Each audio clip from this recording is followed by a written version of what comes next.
volvemos otra vez, el esquema seguiría, hay una revelación plena de Cristo con plena autoridad, después viene el motivo y luego viene el mandato misional, vayan y hagan discípulos y he aquí que yo estoy con ustedes y la promesa de la asistencia con la comunidad. Entonces al final la misión se abre y está abierta para toda la comunidad. Uno de los temas, vamos a la otra hojita por favor.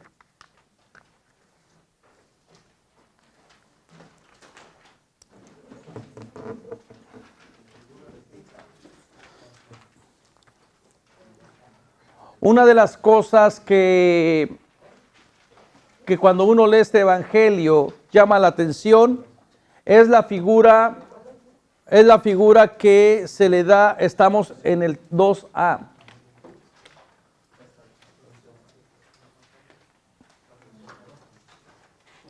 Mira, las hojitas se ponen así. Este es el 1A, 1B, 2A. Es esta. Y les recomendamos siempre ponerlas en un folder, así como el que tiene ¿quién es María Eugenia? Graciela, así con este foldercito, meterlo ahí. Ok, una de las, llama la atención, al leer el Evangelio de Mateo, el papel que tiene la figura de Pedro. O sea, hay muchos pasajes que son exclusivos al Evangelio de Mateo, que son en relación a Pedro, y también llama la atención que este evangelista retrabajó algunos de los temas que Marcos había presentado de Pedro con otros tintes, con otras características. Y llama también la atención que el texto del capítulo 16, donde tú eres Pedro, y sobre esta piedra edificaré mi iglesia, ha sido favorecido dentro de la tradición católica como un texto fundante para apoyar una teología que es la del pontificado, del Papa. Entonces, valdría la pena preguntarnos, ¿cuál sería la intención del Evangelio de Mateo al estar hablando continuamente de Pedro? ¿Cuál sería la función del Evangelio al presentarnos esta figura? ¿Lo presentará como discípulo modelo? Casi todas las personas han querido ver en la manera en que Mateo presenta a Pedro un ejemplo discipular a seguir. Hasta hace poco también ha habido otras personas que creen que posiblemente Mateo presenta a Pedro como el modelo, pero no a ser discípulo, el modelo a no seguir, a no imitar. Y como que regularmente uno también, cuando le presentan esta idea, como que también hay un poco de resistencia, porque uno siempre dice, bueno, siempre Pedro tiene un papel protagónico, siempre Pedro tiene un papel importante, siempre Pedro toma la iniciativa, y uno ha dado por hecho de que esas son las características de que la comunidad de Mateo quería presentar a Pedro de una manera positiva. Y los investigadores, algunos de los investigadores, cuando empiezan a analizar los textos donde aparece la figura de Pedro, han descubierto algunas cosas que no dejan muy bien parado a Pedro, que no dejan muy bien,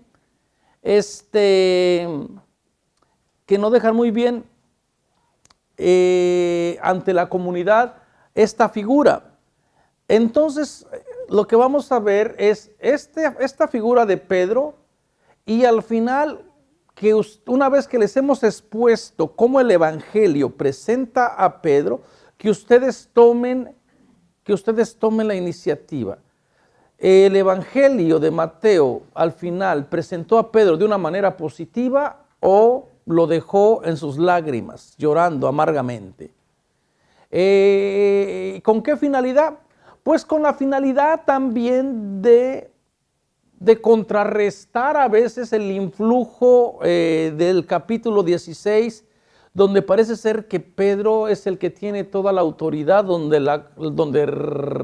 cae la responsabilidad. Pedro es la figura responsable de tener a la comunidad unida.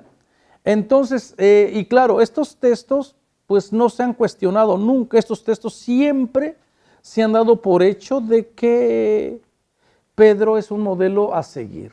Hasta últimamente que se está tratando de ver a Pedro con otras características, como lo presenta el Evangelio de Mateo. Entonces tendríamos que preguntarnos por qué el Evangelio de Mateo lo presentó así. ¿Cuál era la finalidad? ¿Discípulo o enemigo o discípulo, vamos a ponerle discípulo de Jesús o no discípulo de Jesús? O enemigo del valor de la propuesta alternativa de Jesús. Porque parece ser que Pedro, también Jesús le dice palabras muy duras a Pedro.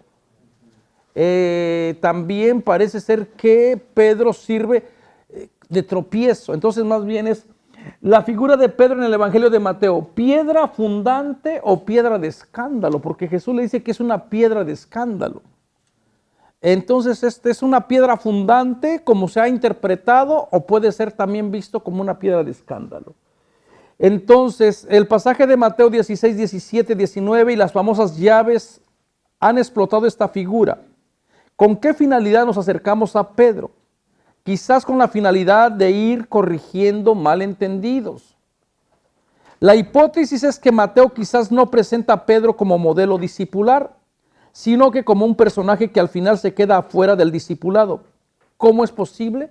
Muy probablemente tengamos un hecho de la ironía. Acuérdense que la ironía, cuando está escrita, no funciona de una manera distinta, porque no estamos viendo los ademanes de la persona que está hablando, no estamos escuchando su entonación. Por ejemplo, un caso irónico, en el Evangelio de Mateo, cada vez que el Evangelio le llama a alguien amigo, el amigo queda fuera.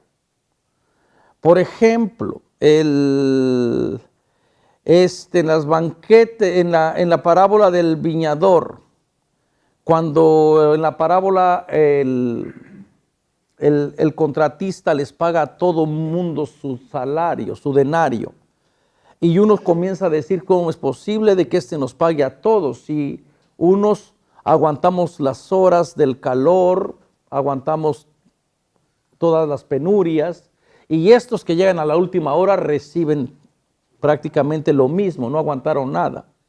Y el dueño de la viña le dice: amigo, no quedamos en que te iba a pagar un denario. Y ese amigo queda fuera. Entonces toma lo que es tuyo y déjame a mí hacer con mi dinero, con mi tiempo, lo que yo quiera. También cuando se le llama a Judas, amigo, con un beso entregas a tu maestro. Queda fuera del movimiento discipular. Y la tercera vez en el banquete de las bodas. Amigo, ¿cómo has entrado aquí al banquete? ¿Cómo te has atrevido a entrar sin el vestido? Átenlo de pies y manos y sáquenlo fuera. Entonces, cuando le llaman amigo, realmente es una ironía, porque el amigo al final resulta enemigo. La ironía es difícil de interpretar, especialmente en textos, porque ya no tenemos, les decía, la manera en que se pronunciaron, porque la ironía cambia totalmente con un tono, el que alargues más una palabra, ajá, ¿verdad que ustedes no son ladrones? Ajá. O sea, es un tono irónico, ¿verdad? Entonces, la ironía a veces dentro de la narrativa puede causarnos muchos problemas. Entonces, les invito primero a ver los textos que se hablan antes de Pedro, antes del capítulo 16, donde se va presentando a Pedro con un tono, parece ser que muy positivo, hasta que no comencemos a interpretarlo de una manera distinta. Los pasajes petrinos, antes de Mateo 16, 13, 23, vayan al capítulo 4, por favor, de Mateo.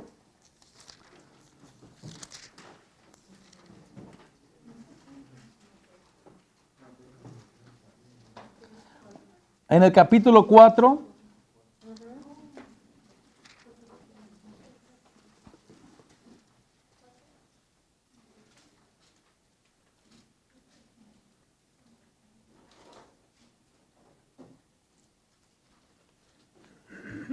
¿ya encontraron? Ok.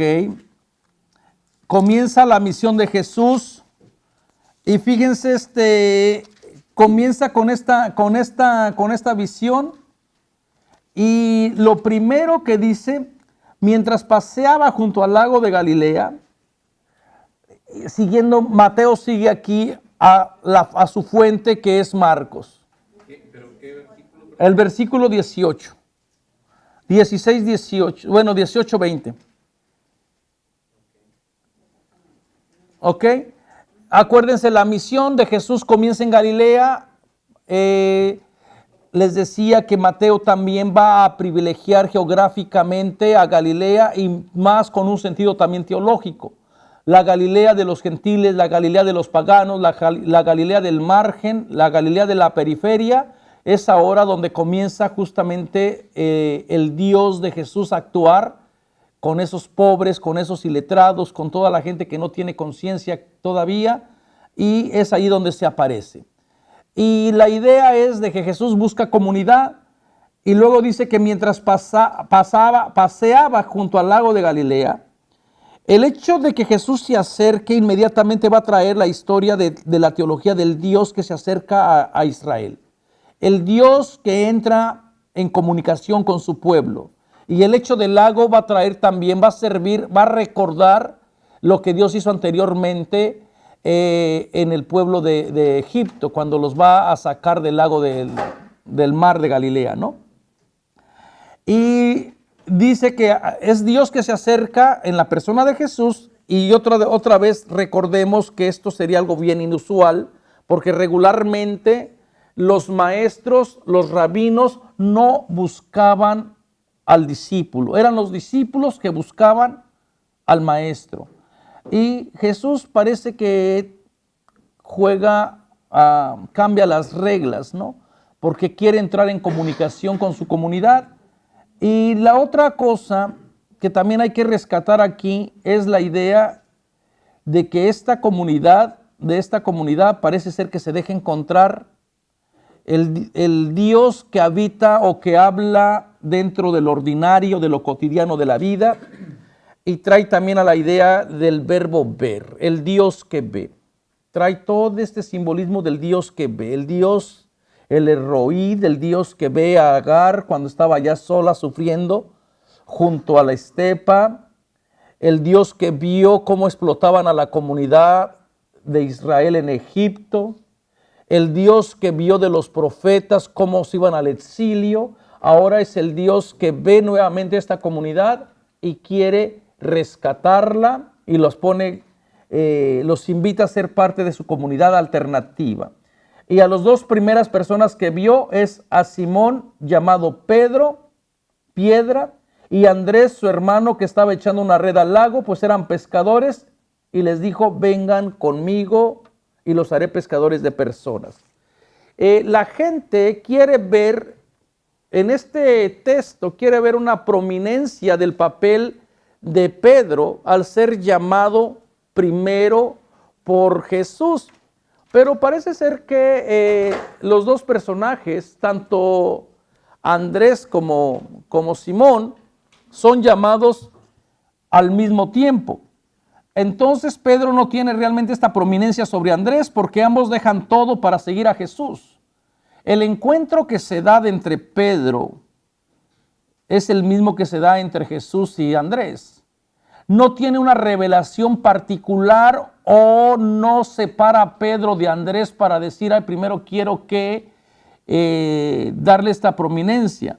Más bien estos dos personajes de alguna manera representan al pueblo judío, que son los primeros invitados a participar de la misión de Jesús, al pueblo que se está formando, ¿no? Y bueno, ya vienen todos los simbolismos, después ya lo vimos esto en la manera de, cuando estábamos estudiando a Marcos, ver cómo el discipulado se va dando gradualmente. Primero es Dios que se acerca, segundo Dios que llama, y luego la misión, tiene un propósito, y luego la persona que responde. O sea, como que el mismo evangelio se va metiendo dentro del proyecto de vida, y también dentro del proceso de cada persona. Dios se acerca, Dios ve, Dios llama, Dios invita y Dios envía. O sea, son los verbos que van a estar haciendo.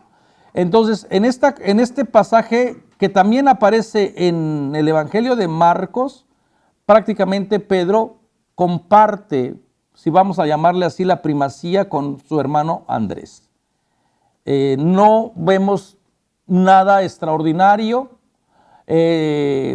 No hay unas palabras exclusivas de Jesús para Pedro. Mateo prácticamente está recurriendo a Marcos y lo está citando literalmente. Así que allí no hay algo extraordinario en este llamado. Si quisiéramos ver algo extraordinario, pues tendría que ser prácticamente una idea de que Pedro fuera el único personaje que aparece, pero no, comparte su invitación con su hermano. Vayan al capítulo 8, por favor, donde aparece otra vez Pedro.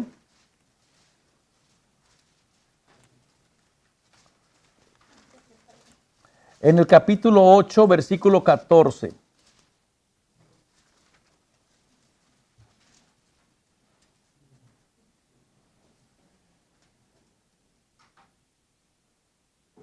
Fíjense en el capítulo 14.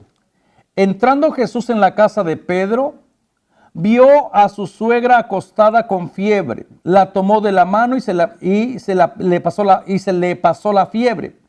Entonces ella se levantó y se puso a servir. Vayan a Marcos, no pierdan este texto, por favor. Vayan a Marcos capítulo 1, 29, 31. Enseguida de Mateo está Marcos, vayan a Marcos 1, 29, 31.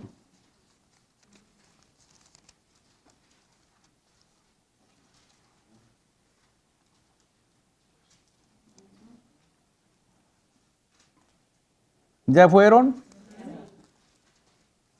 Ok, y luego, ¿qué dice? Cuando salieron de la sinagoga, Jesús fue con Santiago y Juan a casa de Simón y Andrés. ¿Qué hay de diferencia aquí en el texto de Marcos? Dice Pedro, que aquí incluyen a Andrés, y allá no decía fue la casa de Pedro. En la casa de Marcos, en la curación de Marcos, Jesús entra a la casa de Pedro. En la casa de Mateo también Jesús entra en la casa de Pedro.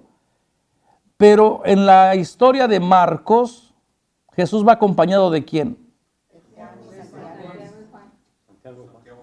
Santiago y Juan. Y entonces vamos a ver. Fue a casa de Simón y Andrés. ¿Mande? Menciona a Pedro como Simón, no como Pedro. No como a Pedro. Una pregunta al respecto. En aquel tiempo, como cuando el tiempo de mis abuelos, que se les ponía a las personas 4 o 5 nombres, o porque era Simón, Pedro. Ahorita vamos a ver el cambio de nombre. El cambio de nombre. Entonces sale de la sinagoga y salió con Santiago y Juan y se dirigió a la casa de Simón Pedro.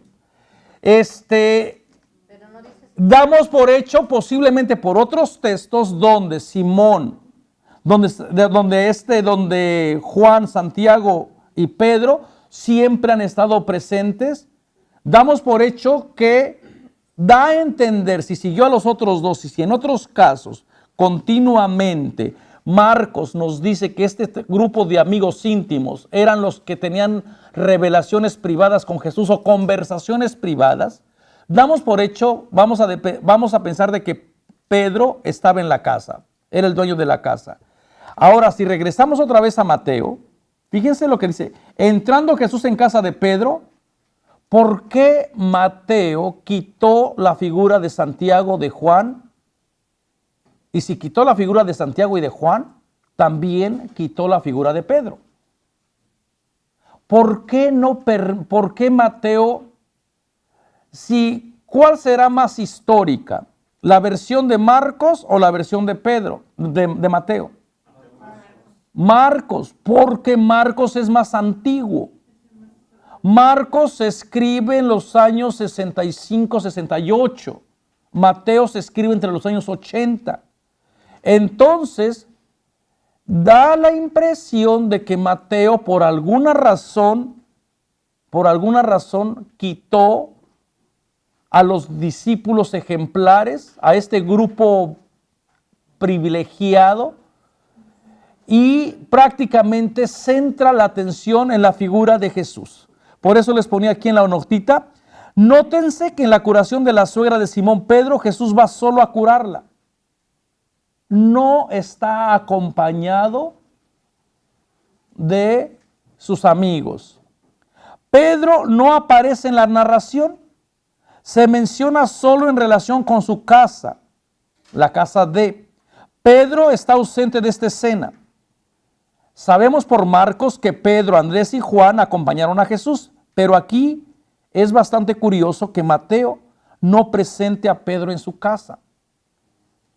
Ya desde allí uno le viene a dar un poquito la duda de decir, bueno, si se le va a dar el realce a la figura de Pedro, ¿por qué corregir posiblemente una tradición donde se decía que Jesús se dejó acompañar por Pedro, Juan y Santiago? ¿Sí entienden el cambio? Y en el Evangelio de Mateo,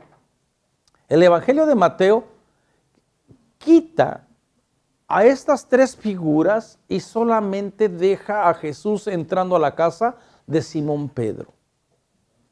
Y esto resulta un poco curioso porque uno esperaría que Mateo, que escribe después, si es que nuestra hipótesis es correcta, de que Marcos es el primer evangelio, que la inmensa mayoría de los biblistas acepta esta hipótesis. Si es correcta que Marcos es el evangelio que se escribe primero y que en esa historia de la curación de la suegra de Simón Pedro estaba ahí, y no son ellos los que le dicen que estaba enferma. Vayan otra vez a Marcos a ver qué es lo que dice.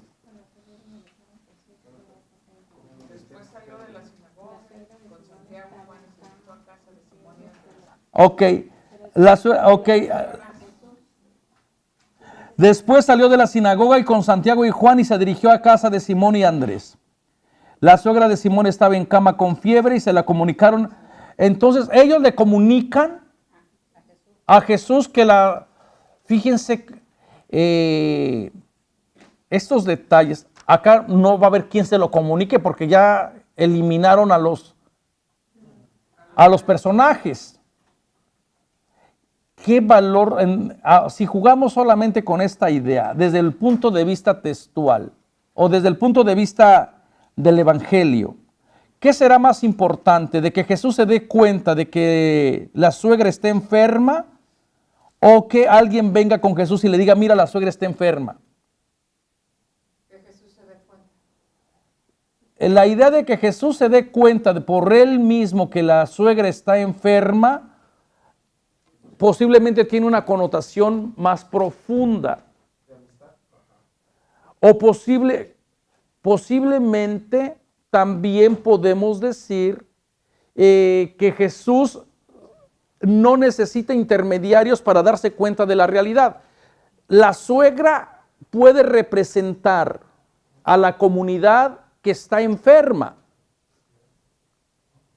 Si la suegra representa a la comunidad que está enferma, luego venimos a preguntarnos, ¿quién la enfermó? Ustedes están acostumbrados a leer esta historia como un caso de fiebre común y corriente, y como una suegra común y corriente. No, la suegra de Simón Pedro representa a una comunidad enferma. ¿Quién la enfermó? Entonces, en este sentido, prácticamente el protagónico se lo va a llevar Jesús. Y la figura al ser removida la figura de Pedro, pues prácticamente nada más aparece en referencia a la casa. Pero es extraño que el dueño de la casa no esté dentro de la casa.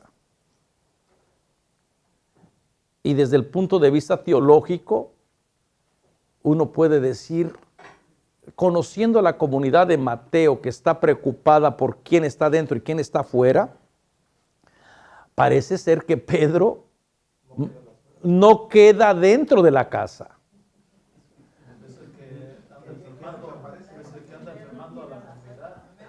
No sabemos.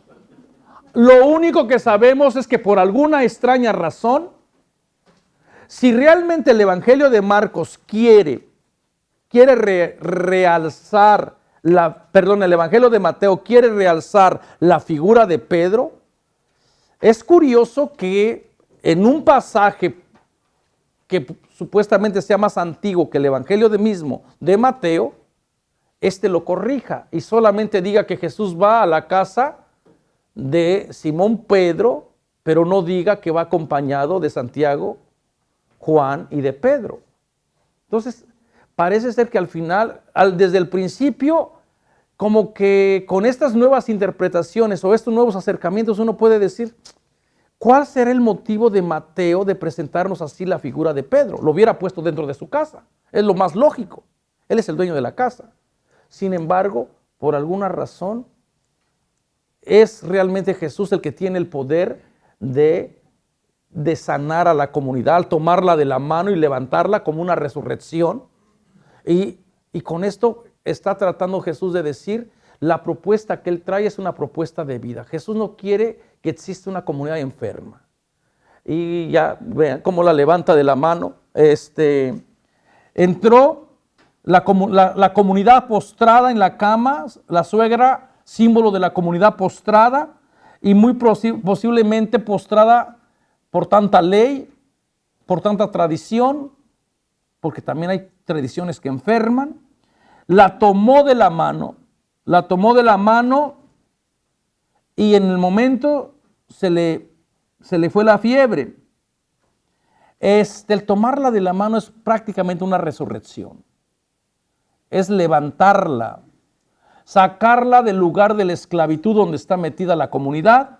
Y dice que inmediatamente se levantó, resucitó y se puso a servirles.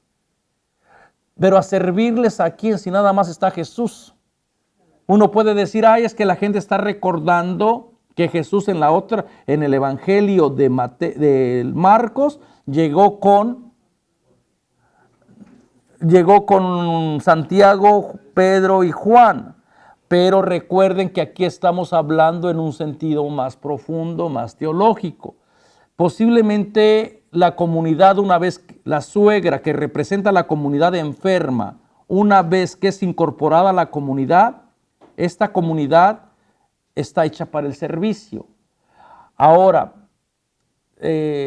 si quisiéramos tomar este texto de una manera más histórico, pues entonces aquí tendríamos a la primera mujer que es diaconisa, porque utiliza la palabra de diaconeo, la persona que sirve. No se está refiriendo a que la mujer se levantó y se puso a hacer las tortillas o las lentejas o las habas, porque sería ilógico de que Jesús la levante, le dé vida de tantas leyes machistas y al final la reduzca otra vez a la cocina. Otra vez la ponga más en la cocina. Se trata más bien del servicio de la comunidad, de la diaconía. Estos mismos problemas, conflictos, los vamos a entender en Lucas cuando nos presente la historia de Marta y de María. De una que se pone al servicio de la casa y de la otra que se pone a los pies de Jesús. Entonces, la comunidad va a tener que resolver cuál servicio es más importante. El servicio a la mesa, que representa esta comunidad, simbolizada en la figura de la suegra, o el servicio de la palabra, que representaba a María. Entonces, esas van a ser los conflictos que están detrás de este texto. Pero como ahorita nos estamos centrando en la figura de Pedro, no me importa tanto ver el simbolismo de la suegra, me importa ver la figura de Pedro que está ausente. Y resulta bastante curioso que Mateo deje a su héroe fuera de la casa. Por lo menos no lo dice. Ya allí puede levantar sospecha. No lo dice que fue que lo acompañó. Corrigió o editó esa parte que tenía Marcos. A ver, vayan a Lucas para ver qué nos dice Lucas. Después de Lucas 4:38. Lucas 4:38.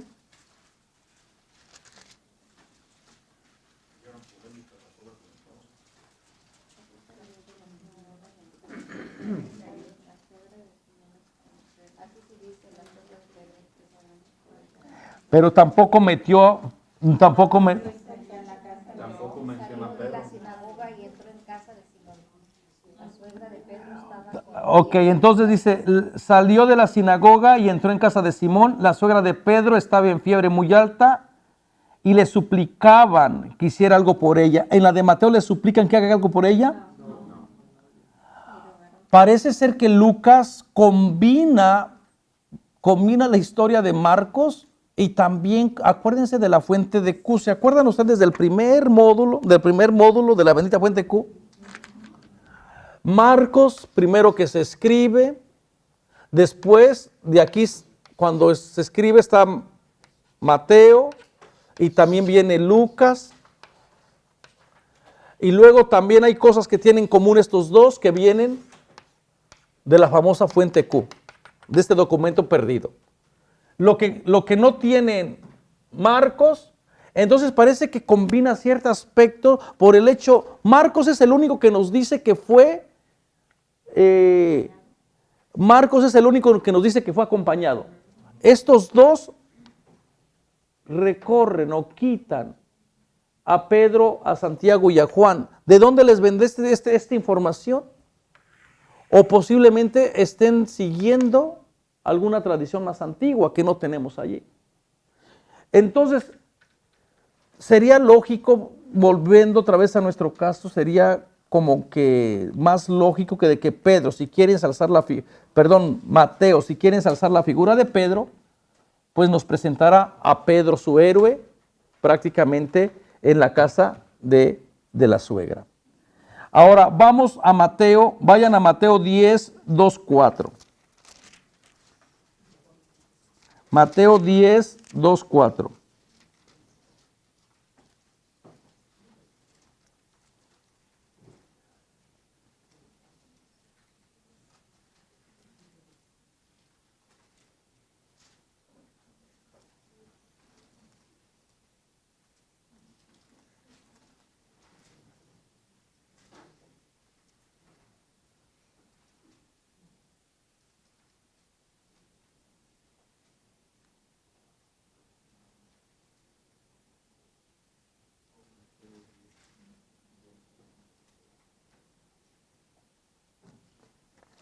¿Ya lo encontraron? Fíjense, dice, y llamando a sus 12 discípulos, les dio poder sobre los espíritus inmundos para expulsarlos y para sanar toda clase de enfermedades y dolencias. Entonces, acuérdense que yo siempre les digo que recuerden que hay distinción entre discípulos, entre los 12 y entre apóstoles y entre el grupo de los 72. Son diferentes grupos. Capítulo 10, ahí lo tienen en sus hojitas. 10, 2, 4, sigan la hojita y no se van a perder. Ok, bueno, hay gente que está perdida. Ok, entonces, desde esta referencia de los del discipulado del número 12 y de los apóstoles, acuérdense que son grupos diferentes, no los confundan. Cuando está hablando aquí del número 12, solamente es el grupo simbólico del nuevo pueblo, el grupo simbólico que representa las 12 tribus de Israel. Y luego dice, estos son los nombres de los 12 apóstoles. Aquí ya combina con la palabra enviados, con los enviados, enviadas, porque también había mujeres. Y luego dice, el primero Simón, de sobrenombre Pedro, y Andrés su hermano. Bueno, y ahí ya viene toda la lista.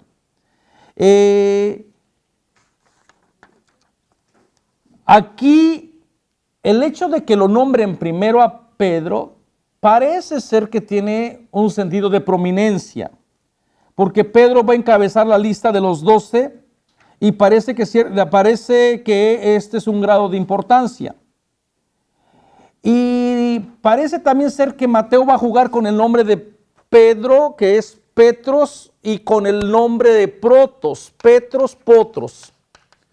Petros, que es piedra, que después viene seguida, y el Protos. Protos, que es primero, en griego. Parece que suena un poquito así, Petros, Protos, así como... Y por eso que de ahí viene, de protos viene la palabra prototipo, el primero. ¿Ok? Entonces, parece ser que está jugando con el simbolismo de estas palabras, para que la gente se lo memorice. Por extrañas razones, Mateo reemplaza la afirmación de Marcos. Vayan a Marcos, por favor, Marcos 3:16, no pierdan este texto. Continuamente vamos a estar haciendo esto para que vean cómo Marcos 3, sigan la hojita, no se van a perder. Marcos 3.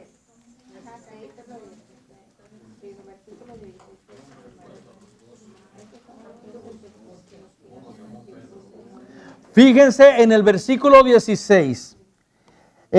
Nombró pues a los 12. A Simón lo llamó Pedro. ¿Quién es el que nombra en Marcos, en el Evangelio de Marcos, quién nombra a Simón Pedro? Jesús. Jesús nombra directamente, Jesús nombra en el Evangelio de Marcos directamente, le cambia el nombre. Ahí sí podemos ver que el evangelista parece ser que le quiere dar un grado de importancia al cambiarle el nombre. O al nombrarlo. Porque tiene todo, el dar el nombre tiene toda una teología, es tomarle como posesión. Es regularmente en el mundo bíblico, cuando se cambia el nombre, es con una finalidad bien concreta, con una misión bien específica. Entonces da la impresión de que en el Evangelio de Marcos, el hecho de que Jesús sea el que nombre a Pedro, tú eres Pedro, le dice, y lo llamó Pedro. Entonces, uno también se queda con la curiosidad que, por extrañas razones, Mateo reemplaza la afirmación de Marcos a Simón y Jesús le puso de sobrenombre Pedro. Mateo, irónicamente, no dice Simón, no, Mateo, irónicamente, nos dice Simón, el llamado Pedro, pero no dice que Jesús fue el que lo llamó Pedro. Parece que recoge una tradición donde solamente es para distinguirlo de otros grupos de personas. Si el Evangelio de Marcos le dice de Simón, tú eres Pedro, le cambia el nombre de Simón a tú eres Pedro, a roca. En ese sentido podemos especular que Marcos parece que quiere darle cierta importancia, cierta prominencia a la figura de Pedro. Pero el hecho de que Mateo solamente diga Simón, el llamado Pedro, parece ser que tiene solamente la intención de distinguir a Simón de otros Simones. Porque en el Nuevo Testamento aparecen por lo menos 9 Simones. Simón el gran varón. Aparece Simón, Simón el leproso, Simón el cananeo. Aparecen otros Simones. Entonces da la impresión de que Mateo, por extrañas razones, no siga su fuente, no siga a Marcos, porque entonces sí le daría un sentido de superioridad. En Mateo 4:18, Mateo también lo llama Simón el llamado Pedro. Otra vez en el 4:18, vayan a Mateo 4:18. Regrésense del 10, váyanse al 4.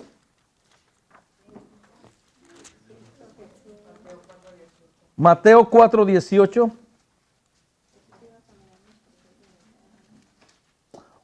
Cuando estábamos ahorita viendo ¿ya lo vieron? Sí. Vio a 2 hermanos, Simón llamado Pedro. Vean cómo Mateo no le da o no dice que Jesús lo llamó Pedro. ¿Sí alcanzan a ver esta distinción?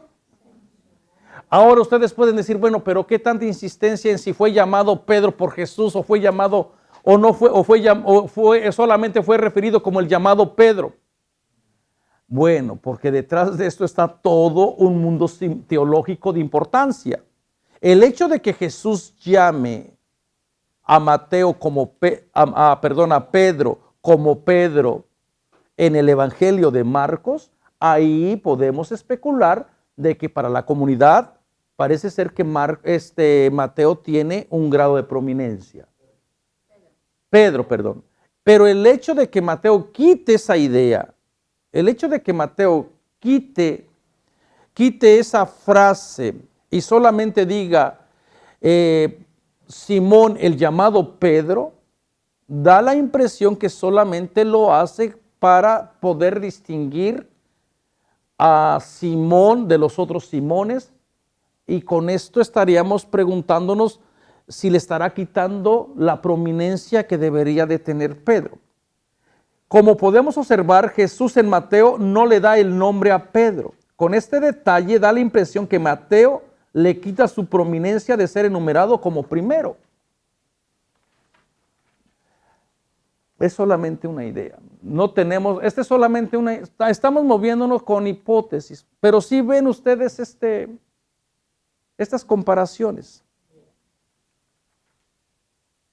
Si un día quieren gastar $150, compren un libro que se llama Paralelo de los 4 Evangelios, para que ya no tengan que andar buscando así, porque se los ponen 4 paralelos. Sí.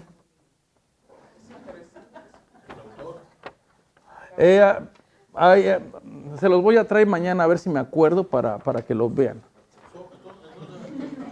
El hecho de que Pedro sea lo pone como alguien importante es solamente por el significado de la palabra, porque Pedro te digo que ahorita vamos a ver si realmente estos son pequeños detalles que nos están invitando o que nos están preguntando por qué Mateo presenta a su héroe de la manera en que lo presenta. Mañana cuando cuando lleguemos al texto del capítulo 16, vamos realmente a ver si toda la teología que nosotros hemos desarrollado sobre la figura de Pedro se sostiene o no. Con esto solamente les estoy tratando de ver de que Mateo parece ser que tiene otros motivos de presentar a Pedro y hasta ahorita no muy favorables. Uno esperaría que Pedro fuera prácticamente el protagonista en estas dos narraciones que hemos visto, pero parece ser que no. Parece ser que Pedro se queda así como en suspenso. Vamos a ver.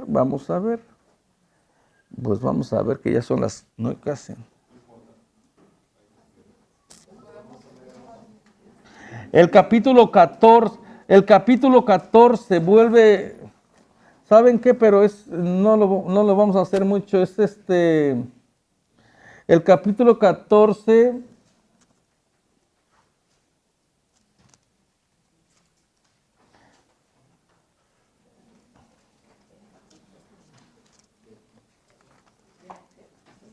Donde camina sobre las aguas, es un texto precioso.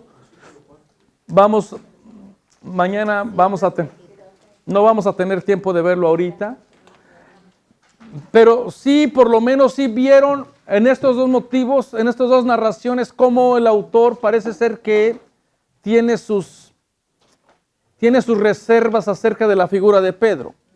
Bueno, mañana lo van a ver más claro y al final ustedes van a tener que decidir qué hacemos con Pedro.